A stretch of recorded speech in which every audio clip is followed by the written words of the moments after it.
A glass-like, high-gloss finish is the gold standard for any maker. Getting that look depends on using the right tool for the job. If you want a thick, protective coating that stays exactly where you put it, then tabletop resin is your best friend. The Craft Resin Tabletop formula is a simple 1-to-1 mix.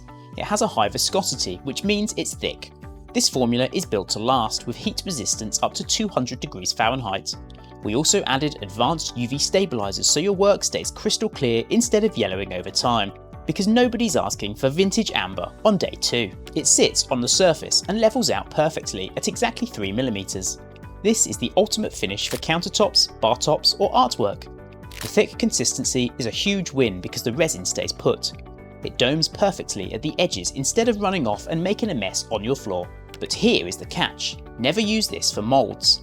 Because it's so thick, air bubbles get trapped easily.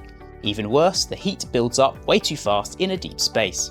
We call this exotherm, and it can lead to smoking or cracking, and that's not the kind of special effect we want. It's a formula built to coat a surface, not to fill a hole.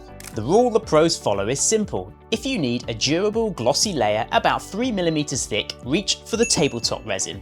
If you need to fill a mould or create depth, you need a casting resin instead. Sticking to that 3mm limit is the easiest way to keep your projects clear. Choose tabletop for coatings and casting resin for depth.